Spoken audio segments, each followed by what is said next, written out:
Hi, everybody. Welcome to the Lakeshow podcast presented by Jack in the Box. This is a weekly deep dive into the biggest stories and topics surrounding the Los Angeles Lakers. I'm John Hartung filling in today. I'm being joined now by Spectrum SportsNet Lakers insider. It is the one and only Mike Bresnahan, and also longtime NBA writer Mark Medina. Mark Medina in the house.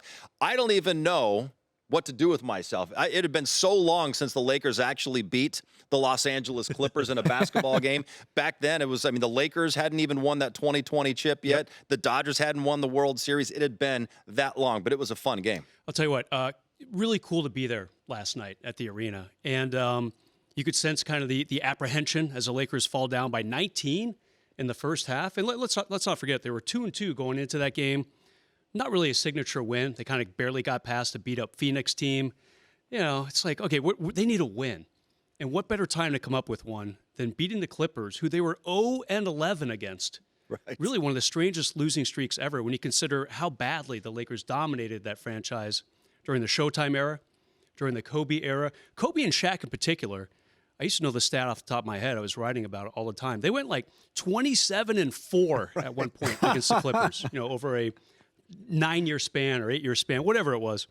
At any rate, for the Lakers to battle back and to win that game, they got a little crazy. They were up 8 with about a minute and a half left. They kind of let that get away, Mark. But a huge win. Mm-hmm. Crypto.com Arena, very, very excited about it. It was really fun to be there, actually. Yeah, fun game. Well. The fans got free basketball, too, extra overtime. 5 minutes. I loved it because finally the Clippers fielded their actual guys, their full team. So you saw Kawhi Leonard at work. You saw Paul George at work. We saw the Russell Westbrook experience for better and for worse. But on the Lakers end, you saw LeBron James just continue to defy father time. You saw Anthony Davis continue to be effective and trying to be more consistent. And you had a bounce-back game from Austin Reaves. And so while it wasn't a pretty game, there was some grinded out. I think it does show that the Lakers have this resiliency. And for all the things they're trying to figure out with rotations, chemistry, it is a good quality to be had, especially early in the season, that they know how to hold things together through adversity. And I think one of the big reasons why it was such a fun game, your stars played like stars last night on both sides for both the Lakers and the Clippers. You saw them playing at such a high level, and the energy in the building was incredible as well. Yeah, I think the best part was just seeing LeBron James. Throwing down lobs from Austin Reaves like he's 21 instead of 38, that just blew my mind. And just the idea that we were talking about at the beginning of the season, we got to conserve LeBron James's workload and protect him and all that stuff. But clearly, he's done such a magnificent job of taking care of his body that maybe it's not ideal that they have to rely on him so much, but at least in the short term, he can buy the Lakers time while they figure out rotations and everything else. I'll tell you what was cool about that game, too. Some really interesting, let's call it help from you got Christian Wood. All right, he had a double-double. The huge dunk off the missed three by Cam Reddish. 9 seconds left in overtime. Puts the Lakers up by 5. Cam Reddish, by the way, he was just a couple minutes under 40. Taurean Prince was supposed to be the starting 3. First of all, the Lakers already down 3 guys. No Rui, no Jared Vanderbilt going into the game. Who else am I forgetting, guys? Was one other guy was Gabe Vincent. Thank you. Jared Vanderbilt, too. And then Taurean Prince feels something in his knee during pregame warmups, so he's out, too. Hey, Cam, you've played about, 11 minutes a game? You're the starter now. He played almost 40 minutes. Decent defense, too. He took turns kind of trying to go up against, trying, of course, guys like Kawhi, Paul George. I thought he did pretty cool on that. And I was also impressed. We might actually have the return of Austin Reaves. Austin Reaves in that fourth quarter, especially in overtime, I thought we saw kind of the return of his confidence. Mm-hmm. D'Angelo Russell only played a minute of the overtime. He went to the bench, and Austin Reaves really kind of took over from there. So a lot of really good help from a lot of different people is what I'm trying to say. And speaking of that help, it does take a while to incorporate some of these other guys into the rotation. And you have a Cam Reddish, and you have Christian Wood, who you mentioned as well. You don't need these guys to go out there and drop 20 a night. You just need them to fill the roles. And what we've seen early in the season so far from both of those guys, playing defense, rebounding, do whatever is needed on the floor to help win games, they've been really productive. Yeah, and I think what's really jumped out to me is with Christian Wood Mike Bresnahan, you've been singing his praises. Since July. I am a second one to do that as well, because I think in fairness to last season with Dallas, it didn't end the way he wanted, but he had a strong start where he was getting a lot of praise with his defensive activity. And here, the Lakers have a much better roster as far as balance, so he's really able to relish that. And that's going to be the currency for his playing time. How much is he going to help Anthony Davis out on defense with rotations and closeouts? How much is he going to help Anthony Davis with the work on the glass? And so far, Christian Wood has delivered. And I think why it's worked, I asked Darvin Ham about earlier this week. Clearly, the Lakers, their championship culture, LeBron James, Anthony Davis, brings a lot of accountability to him. But I think it also shows that Christian Wood has the potential to do these things if he applies himself. Yeah.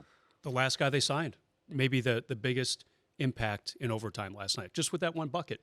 It was fun to talk to him, too, after the game. You could tell he was like, okay, because he had a tough run in Dallas last year.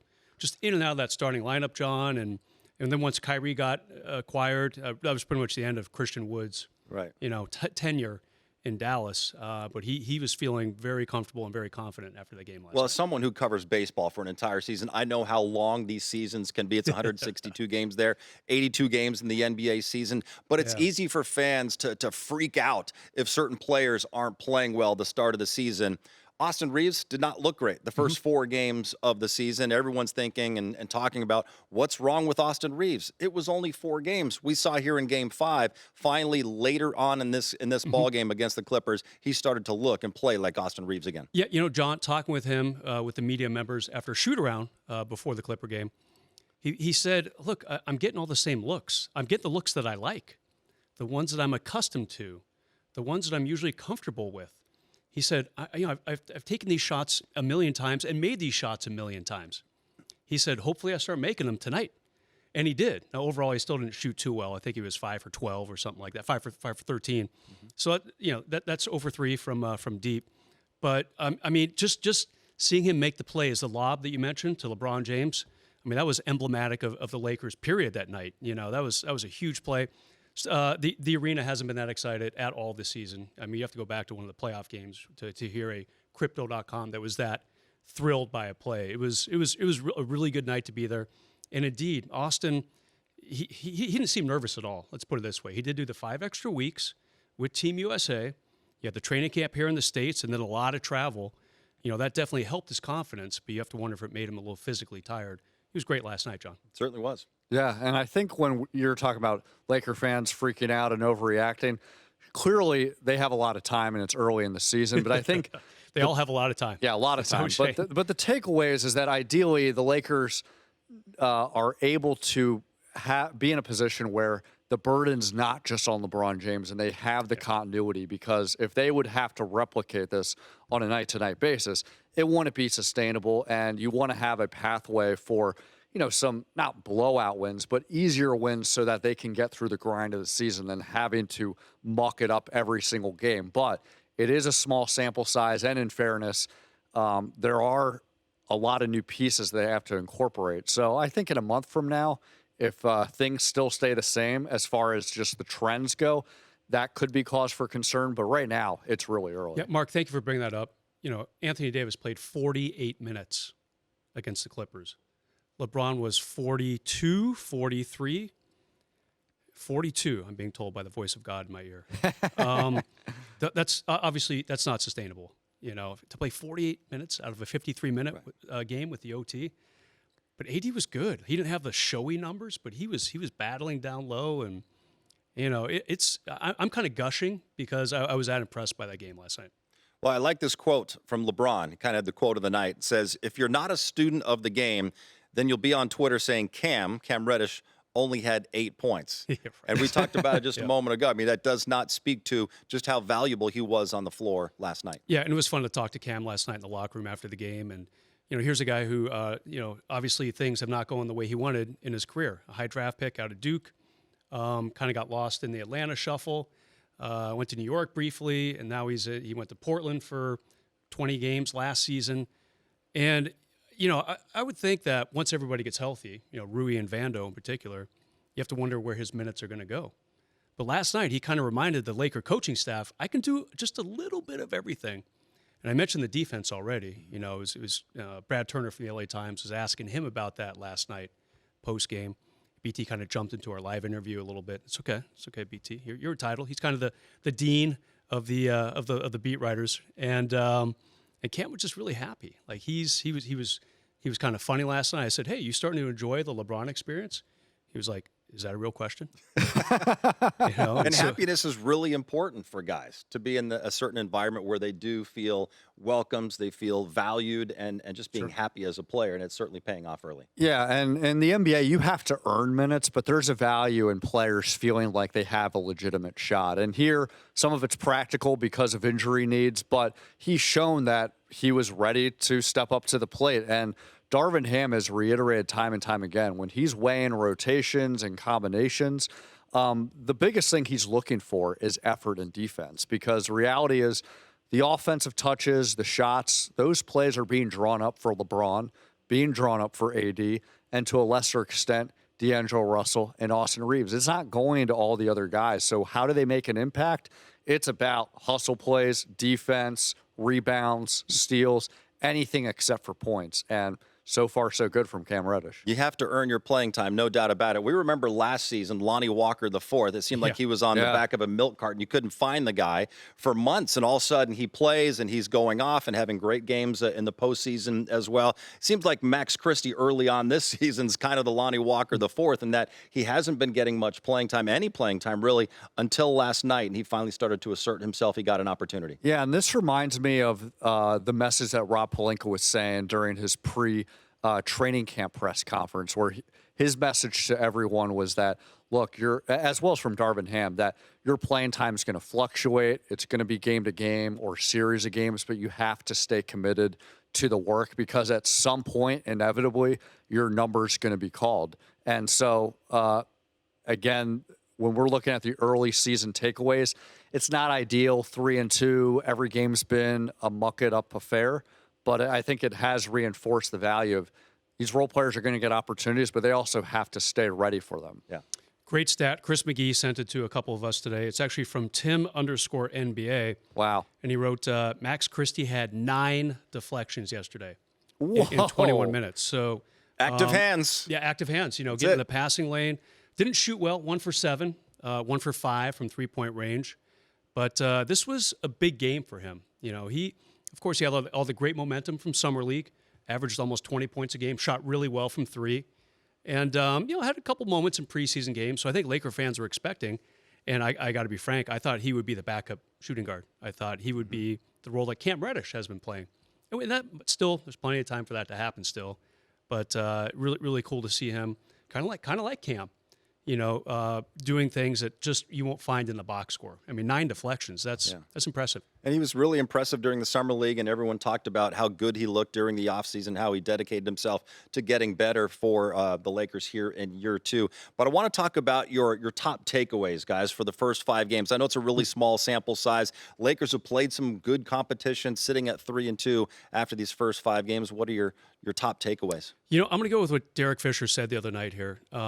He said, let's not think about Anthony Davis for Defensive Player of the Year. Let's start thinking about him as like an MVP candidate, because he really is doing a little bit of everything. Last night had his 20 and 10, 28 and 10, I think it was. 4 blocked shots, 27-10. Be more, why am I off by like 1 point, like 1 minute throughout the day? I mean, and he had four block shots. And that to me, it's like, okay, he even got Kawhi on one of them. I'm like, that doesn't happen very often. So I think AD, first of all, the Lakers can't have like a 500, slightly above 500 mark if he wants to be MVP. But I'm going to be tracking that a lot. Like, where is he in the MVP? And sure, Defensive Player of the Year. It's my first takeaway. And I think I know who the X factor is, Mark. I think it's D'Angelo Russell. Because the first 3 games didn't really, he wasn't popping. He had a really good preseason. But these last 2 games, he has been great. And I mean great. And the thing I really liked about him last night, remember I mentioned he went to the bench about a minute into the OT. And during, right after the Austin Reaves to LeBron dunk lob, timeout Clippers, first guy running out in the court is D'Lo. D'Angelo Russell running out, congratulating those guys, happy for his teammates. So I think he's growing a little bit too. But if he plays like he did these last 2 games, He's my new X factor for this team. He's that guy that you just need a little bit more consistency from Correct. throughout the course of the season, because we've seen great games from him, certainly in the playoffs as well, Yep. and it's followed by a clunker way too many times. So if he can just maintain that level of play, a little more consistency would be great. How about some of your top takeaways? Yeah, my 3 top takeaways, inevitable. It has to start with LeBron James. On one hand, I'm just continuing to be amazed that even in year 19 or year 21, what am I talking about? 38 years old, that he's still doing his thing. But I don't want to be the minutes police media member, but it is a thing that we have to monitor. And it is a challenge that Darvin Ham has to weigh, because it's really case by case with the opponent, how close they are in the game, how likely they could overcome a deficit, and there are no easy answers to that. But philosophically, it is in their best interest that at some point in the season, they get those minutes down, and it's about less is more, and that Anthony Davis is the offensive focal point in terms of points, shots taken, touches, minutes, all the above. And then the other part, you're talking about D'Angelo Russell and some of the role players who can emerge as that number 3 guy. I remember last season, this was meant as a compliment, but Darvin Ham was saying, obviously everything starts with LeBron and AD, but we don't have a definitive number 3 guy. We have so much depth, but with the growth, potential growth with D'Angelo Russell, Austin Reaves, Rui Hachimura, can someone emerge as that definitive 3 person, or will it be more of the same of we have composite character number 3? And either answer is fine, as long as we know on a game-to-game basis that outside of LeBron and AD playing the way they should, that there's always going to be a third option that's reliable. That will be their recipe for success. Neither one of you guys mentioned the offense from first half to second half. I think last year all we talked about was how bad they were third quarters of games. Yeah, right. And now so far this year, they're one of the worst teams in the first half, offensively, really defensively as well. But the second half, I don't know what happens, Mark, but they just seem to flip some kind of switch and they become a different squad. Well, I think this highlights 2 things. There's growing pains with the newness and trying to figure out rotations, but there's also a positive attribute. This is a resilient team. They always compete through the good, bad, and the ugly. And a lot of times during the 82-game season, that's your calling card. You got to grind it out. I think in the short term, it would be more ideal that they don't have to do it, but it's good that they are not a team that, when things hit the you-know-what, that they're just going to cave in and give up. And I think we also have to keep in mind, it is early, but 3-2 is much better than last season's start. That was 2-10. I mean, that was an absolute disaster. Yeah, great point. Thanks for reminding me about the third quarters last year. I forgot about that. Yeah, remember how bad they were the first 5 minutes of third quarter? It was unbelievable. Yeah. It's flipped completely, because I'm not even going to get more specific than first half woes so far. First quarter. 4 of the 5 first quarters already this season, they're down double-digit deficits going into the second. So, yeah, I mean... And that's part of the reason why LeBron is having to play so many minutes as well, because they're always trying to fight back in second half of games. Yeah, and I think part of it is, in some of these games, he's been pretty deferential. Here, you guys do some work, I'll try to feed you. Obviously, he knows how to pass. And Kobe did that a lot too, kind of be the facilitator. But maybe LeBron has to take it upon himself to be a little bit more of a scorer in the first quarter. And it's not every quarter, every first quarter. He's done that this year, but there's got to be ways to fix it, because you're right. I'm shocked they're not. They could be 1-4 with all these terrible first quarters and first halves as well. Quick thought on a 4-game road trip. Lakers have played, I think, 3 games so far at home. They're 3-2. Now they hit the road, the first real road test, Mark, of this 2023-2024 season. Yeah, you got Orlando, Miami, Houston, and then Phoenix. Right. Yeah, it's going to be a tough one. They have already seen how competitive and young this Orlando Magic team can be. Yeah. Miami, they've gotten off to a slow start, but look, it's Miami. They always find a way to bounce back somehow, some way. Phoenix, they've been up and down too, but you have to assume at some point Bradley Beal and Devin Booker are going to come back, and maybe that's on this road trip, and that is a lot of top-heavy talent, especially when you combine that with Kevin Durant. So I am interested to see, is it going to be more of the same of them having to grind it out and figure things out, or will we see kind of a turning point where so all of a sudden those rotations, that chemistry clicks and they can go off and start running. Going to Houston, you got the Dylan Brooks rematch as well. Oh, yeah. Well, that's a W. That's a W. Well, that's what we thought last year. Wasn't it last year they had trouble with Houston? They did. And Houston picked up Fred VanVleet, one of my favorite under-the-radar, not quite all-star guys. So, you can't quite forget them. And, of course, they got Şengün, Chris McGee's favorite guy to watch. To me, it's you got to be careful with Orlando. It's interesting. And that's the starting game of the trip, first game right out of the gate. Interesting what they're doing, John. Okay, so today we do the podcast on Thursday. The Lakers are already en route to Orlando. They don't play there till Saturday. Mm-hmm. Usually they fly out the day before, and they decided today, this trip, they're going to fly out today. So they're going to have 2 nights in Orlando before the actual game. It's almost like they're treating this trip like it's a mini playoff series. So interesting what they're doing, and we'll see if it works, because that Orlando team is young and they are fun. Yeah. And they gave the Lakers a pretty good battle here just a couple days ago. Yeah, Jalen Suggs missing that 3. He was distraught after missing that shot to end that game at Crypto.com. Lakeshow fans, remember, you can be part of this show each and every week. Feel free to send us your questions and comments. We would love to hear from you.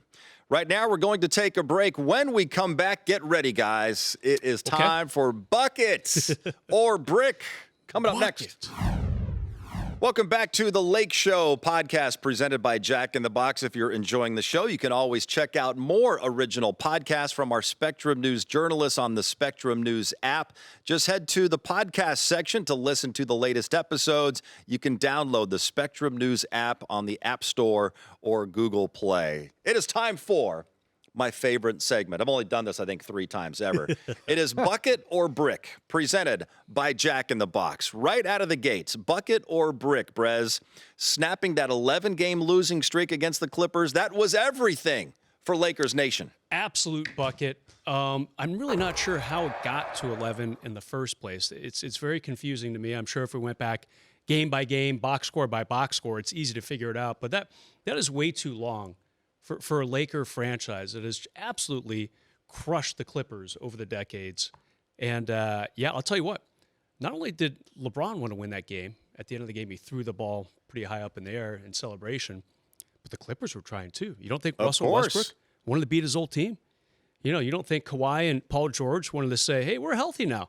This is our town. Well, that didn't happen last night. It didn't, at least for a night. They ended that 11-game losing streak against the Clippers. Bucket or Brick that? You know what? It was fun, but I'm going to mostly brick this because the streak often didn't really mean anything. The streak was starting when the Lakers were going through their rebuilding stages. So if the Clippers didn't win that game, that would have been an embarrassment. Number 2, the second chapter of that streak didn't signify the direction that the Clippers and Lakers were going. The Clippers were underachieving as the time they got to the playoffs, where the Lakers, they won a title in 2020. They got to the Western Conference Finals last season. So while I won't discount the fan excitement from playing a crosstown rival and certainly the players on the team, practically speaking, it meant nothing because clearly the Lakers have been moving in a much better direction even during those losses. Let's go back to July 2020. They were in the Orlando bubble the last time the Lakers beat the Clippers. And then they beat them right before that as well, I think right before the shutdown in March of that same year. So they actually had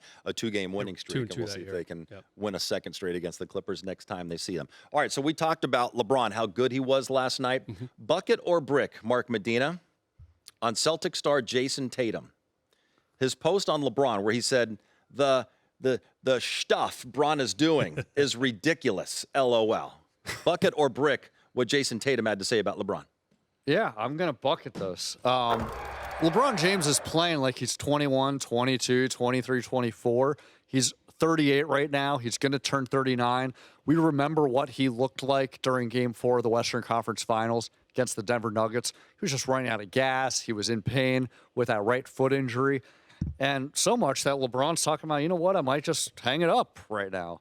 And so the fact that he's been able to come back rejuvenated and still be able to play at this high level, it boggles my mind. And that's not to say that there shouldn't be concerns about what his role is going to be, his workload, how much he can sustain it. But if nothing else, he's shown that he can at least play at this high level consistently so long as he's managed correctly. 25, 9, and 6 in year 21. Is that any good? Sounds pretty good. Yeah, seems I mean, all right. would you agree that what Jason Tatum was saying is accurate? I mean, I know you said it's bucket, Man. even if you clank it. Man, this is Shaq at the free throw line here. There you go. There's a bucket. Wow. Yeah, just really trying to show my little tykes. Thanks, Brett. Skills here. Yeah, it's ridiculous. Like I write sometimes for Spectrum News, Spectrum News 1, the website and app. And yeah, I led the story with this is inconceivable what LeBron is doing right now. He's about a month and a half away from turning 39. And he's doing stuff that, I mean, it's ridiculous. Like he literally had to carry this team to victory against Phoenix. They definitely needed his help against Orlando. And then last night, 12 points in the fourth quarter. It's crazy. And he only had 2 in the overtime, but it was that emphatic alley-oop 2 from Austin Reaves. So yeah, it's unbelievable what he's doing. You kind of run out of words, John. I'm glad I'm no longer. I mean, it's season 21 for a guy who's going up against guys who are 21 years old. Yeah. I mean, Tatum did it all for me. Stuff, as you said, is ridiculous. Stuff. LOL. Yes. It's. Have you seen the graphic that we've had on our show a couple times, John? And it shows the other guys who have made it to 21 years in the NBA and what their scoring averages were. And it's like Dirk Nowitzki, 7 points. Right. Vince Carter, 7 points. And then a bunch of Kevin Willis, 2 or 3 points. Robert Parrish. Parrish, 3 points. Yeah, it's just unbelievable. I mean, LeBron's not going to get 7 points in one game this year. No way will he be that low. I mean, I don't know what to say. And everyone called Porzingis when he came into the NBA the unicorn. LeBron is the true unicorn. You're never going to see anything like this ever again. A guy in year 21, and who knows when this is going to come to an end. It doesn't look like he's slowing down at all in this 21st season. Under age contract 30. for 1 more year after this. All right. Next one, bucket or brick on Darvin Ham's 3-center lineup. You've got AD, Christian Wood, Jackson Hayes. Do you want to see more of that lineup, Brez? Bucket or brick that lineup? I'm going to brick this. I don't know if there's much of a spot for Jackson Hayes as far as like a path to good minutes for him. What I do like is the LeBron, AD, Christian Wood line. That's what they closed with last night in overtime. I am all in on that one. I like Jackson Hayes. He's got value as a human pogo stick, but I like the other triple towers. Stick LeBron there instead of Jackson Hayes. Okay. I'm going to brick this too. That was easy. I knew it wasn't going to go in. Yeah, I like what Jackson Hayes and Christian Wood are providing, but having 3 big guys, it's too much. Maybe there's matchup purposes. We saw some of those glimpses in the win, I believe, against Orlando, some minutes there. But Christian Wood and Anthony Davis, I think, is the bigger tandem right now because of Christian's defense, because of his rebounding. But Jackson Hayes has that amazing athleticism. Yeah. And so I think he just can mix and match there. And obviously, Darvin Ham has in his back pocket to just go small completely and have AD play at the 5. But it just really depends on the matchups as well as, player performances. And that can always change on a game-to-game basis. All right, the next one, the Clippers, of course, they finally landed James Harden, who got his wish. He whined enough there in Philadelphia, along with P.J. Tucker in a trade with the 76ers. So good move for the Clippers. Bucket or brick on Harden joining the Clippers? Well, I'm bucking it, but it's a bank, not a swish, because I think it's the best of 2 bad options. Clearly, the Clippers just sticking with what they had. They have shown that Kawhi Leonard and Paul George, the idea of them being able to stay healthy on a consistent basis just isn't realistic. And as much as they have roster depth, they can't absorb those major injuries. So James Harden's a net upgrade, but I still have a lot of question marks on whether he can stay healthy.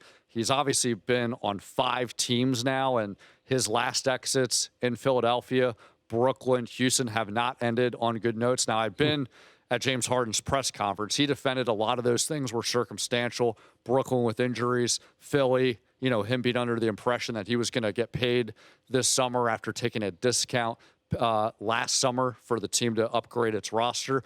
But the reality is James Harden has shown what he is about when he doesn't get his way. Talent speaking and fit speaking, I think it can work, but it remains to be seen. But the one takeaway I will take from this press conference is this epic quote that could either look good on him or bad on him. He says, "I'm not a system player. I'm a system." Well, if he's the system, how is that going to work with Kawhi and Paul George to fit into James Harden's Yeah, this is an system? absolute brick. I mean, this is, yeah. I mean, the good news is they gave up really nothing. A bunch of role players at best, as far as like personnel. Now they gave up the problem for them is going to be this 2028 unprotected first round pick. Also gave up a 2026 first rounder. Yeah, the Clippers don't hold their own pick again until like 2030 between all the swaps and the trades they've done. They're really mortgaging. Yeah. Here's the problem though: Harden and Westbrook. I feel like Russ was finally like, he hit a bad run here with the Lakers, no doubt about it. I'm sure he'd acknowledge that behind closed doors. But he was kind of like he was the guy again. He was running this offense with a healthy Kawhi and a healthy Paul George. Now he's not the guy again. So how's that going to go? And back to Harden. I mean, what shape is he in? How's his conditioning? I don't know. I've gone away from you need the 3 stars. They have, I guess, 4 now. You could say if you still consider Russ to be one. I really like the 2-star and some really really good role players. I don't know what you can do with 4 guys who are very ball dominant. Yeah, I would say all of them are ball dominant. Yeah. So who's going to have the ball in their hand, and especially in crunch time? Is it going to be James Harden, and are the other guys just going to get tired of having that every single time? Yeah, and the other problem, John, there's only one winner among those 4. There's only one champion among those 4, Kawhi, and he did it with 2 franchises. Congrats, he's legit. Paul George, I need to see you win some important playoff games. Russ, same thing. James Harden, obviously the same thing. Those guys, they need to win some games. Yeah, we didn't see James Harden, obviously, the first Lakers-Clippers game of the season last night. Lakers did get the win over the Clippers. Was it the early season game of the year in the NBA, Bress? Yeah. Bucket or brick? Yeah, I wasn't here in studio last night, but the guys were joking about it right away on the post-game show. Rob Ory, before going on air, right after the game ended, apparently said to those guys, that was a bleeping great game. And it really was. Yeah. Like, again, this could have gone so many different ways. Lakers could have, and 2 of the 3 ways this thing could have gone were detrimental to the Lakers. They could have continued to be down by double digits the whole game. That's not good, obviously. They could have surrendered, really thrown up this 8-point lead they had with a minute and a half left in regulation. That didn't happen. Or I guess it could have just won the game. But the fact that it was up and down, really a fun game to be at. Yeah, bucket or brick it? I'm bucking it. What's funny about last night's game, the Lakers-Clippers, I originally had Lakers and Suns as the best game of the season so far because LeBron James, Kevin Durant going head-to-head and just having so many of their superstar moments. It brought, some nostalgia and flashbacks.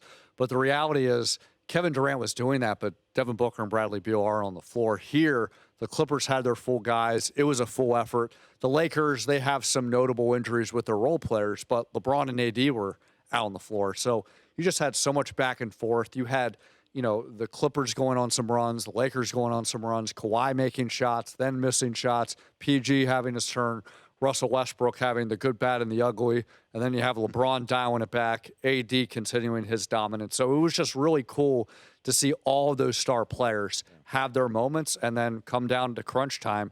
Few plays here or there to make the difference. Well, it's going to be a lot of fun once again to watch the Lakers and Clippers every single time they take the floor together at Crypto.com Arena. I want to thank you all for listening to the Lake Show podcast presented by Jack in the Box. If you like what you hear, leave us a rating and a review on your favorite podcast app. We want to hear from you, so send us your questions. Hit us up on X, LA John Hartung, Mike_Bresnahan. He is Mark Medina. Yeah, Mark G _ Medina. There you go. We'll see you next time.